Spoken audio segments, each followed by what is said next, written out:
Hi, I'm Beng Ski. In this video, we'll be doing the merman, or what is commonly called by the Filipinos, SIOKOY.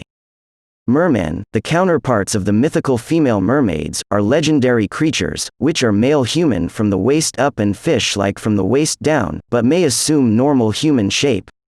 Sometimes they are described as hideous and other times as handsome. In this video, we'll do the ugly guy. We'll start with a 300 dpi letter document, and a neutral gray background. We'll use the animator pencil, and set the lazy NEZUMI to smoothing subtle. Also, reduce the opacity of the active layer. Start with a circle as always.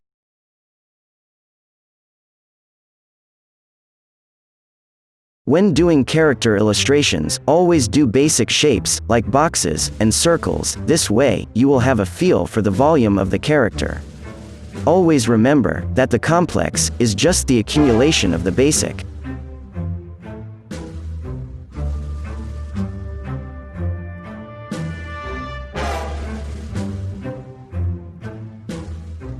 When the foundation is done, you can work over on the details. This process is what we do when illustrating for animation layouts. The checker will always give you a hard time if the drawing does not have good volume. And, in character design, you should learn existing information on the character. Here's a little background on the merman. The actions and behavior of mermen can vary wildly depending on the source and time period of the stories. They have been said to sink ships by summoning great storms, but also said to be wise teachers, according to earlier mythology. Mermen, just like mermaids, can lure and attract humans with their enchantingly beautiful, soft melodic and seductive siren-like singing voices and tones. In antiquity, perhaps the first recorded merman was the early Babylonian sea god Ea, whose Sumerian Enki, and was known to the Greeks as Oannes. Oannes had a fish head and man's head beneath, and both a fish tail and man-like legs. According to Berossus, the fish god Dagon of the Philistines, with a fish-tailed body, may derive its origins from these earlier Mesopotamian gods. Triton of Greek mythology was depicted as a half-man, half-fish merman in ancient Greek art. Triton was the son of the sea god Poseidon and sea goddess Amphitrite. Neither Poseidon nor Amphitrite was merfolk, although both were able to live underwater as easily as on land. Tritons later became generic mermen, so that multiple numbers of them were depicted in art. Another notable merman from Greek mythology was Glaucus. He was born a human and lived his early life as a fisherman. One day, while fishing, he saw that the fish he caught would jump from the grass and into the sea. He ate some of the grass, believing it to have magical properties, and felt an overwhelming desire to be in the sea. He jumped in the ocean and refused to go back on land. The sea gods nearby heard his prayers and transformed him into a sea god. Ovid describes the transformation of Glaucus in the Metamorphoses, describing him as a blue-green man with a fishy member where his legs had been. In the medieval period, in medieval Europe, mermen were sometimes held responsible for causing violent storms and sinking ships. When inking, adjust the lazy NEZUMI to massive smoothing, and adjust the flow of the animator pencil to 100%. In the Renaissance period, Conrad Gessner in his chapter on Triton mythology in Historia Animalium IV 1558 gave the name of sea pan, or sea satyr, Latin, pan vel satyris marinus, to an artist's image he obtained, which he said was that of an ichthyocentaur, or sea devil. Gessner's sea devil has been described by a modern commentator as having the lower body of a fish and the upper body of a man, the head and horns of a buck goat are the devil, and the breasts of a woman, and lacks the horse legs of a typical centaur.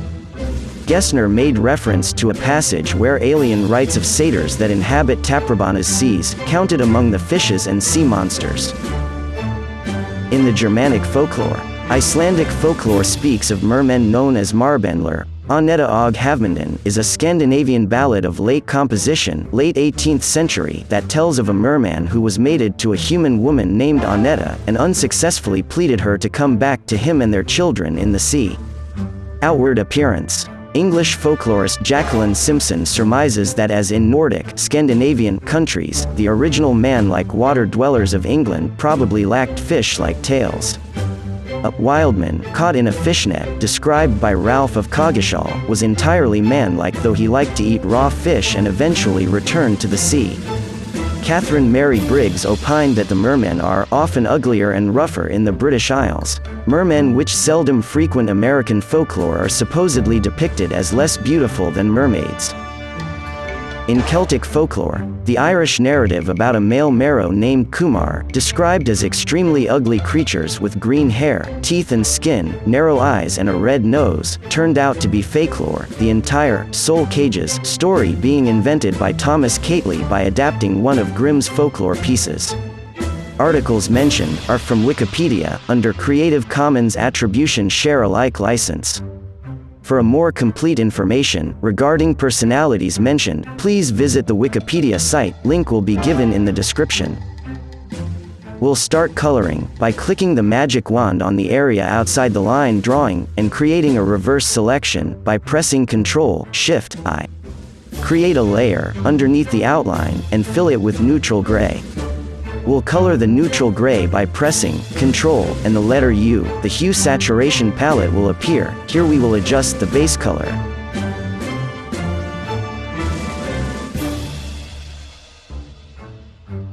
We'll keep adjusting the color until we get satisfied.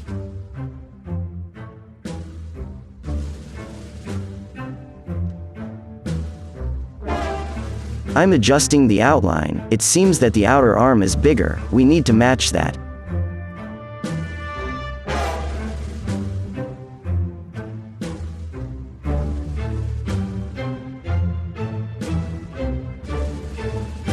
As you can see, I used another setting in the Lazy Nezumi. It's called the ruler. You can draw straight lines by using that setting. I did a redo on the base color since the outline is different. We'll add some details. I'm adding small scales on some parts. Keep adding details, don't overdo it, just add enough to create a feel.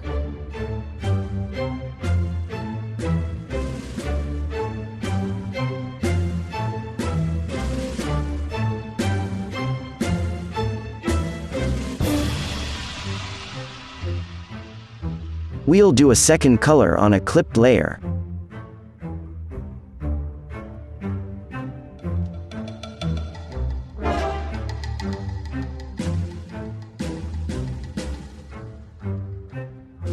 I'm doing adjustments as I go along, which I think will improve the look. We'll do the shadows on another clipped layer. Set it to multiply and lower the opacity to at least 50%. Use the default black color. In doing shadows, we must at least imagine a light source. Here the light is coming from the left above the head.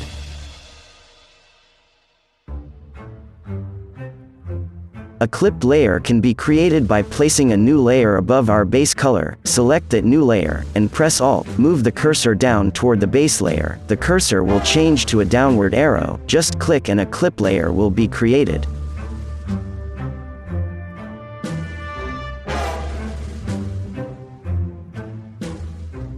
I choose orange for the wristbands and gray for the trident. What I'm doing is called keylight, since the character volume is somewhat cylindrical. Shadows at least recedes at the edges.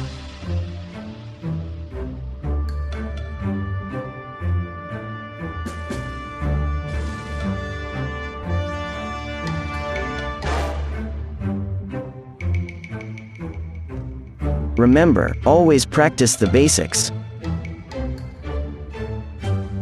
Practice and familiarity will always give a better outcome.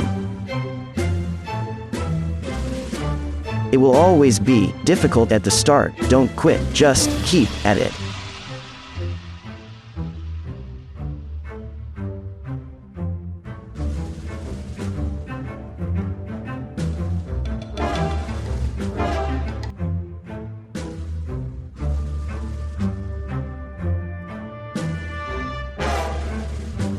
Trim unwanted areas.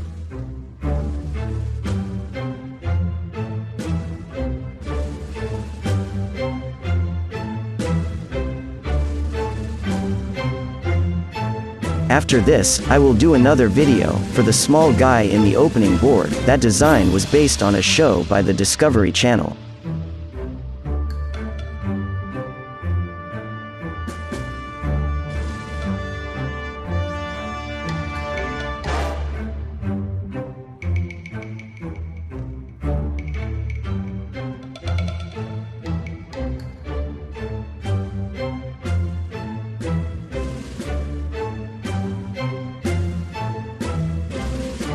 We'll create a highlight layer, set it to screen, and at least 60% for the opacity. Just press Alt, when brushing, to select the color, and release, and brush. You'll automatically create a highlight color in the screen layer.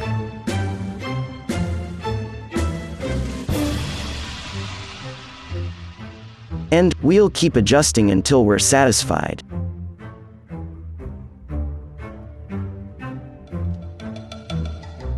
Also, please watch my other videos. And we're done for this video. Please like and subscribe. Thanks for watching.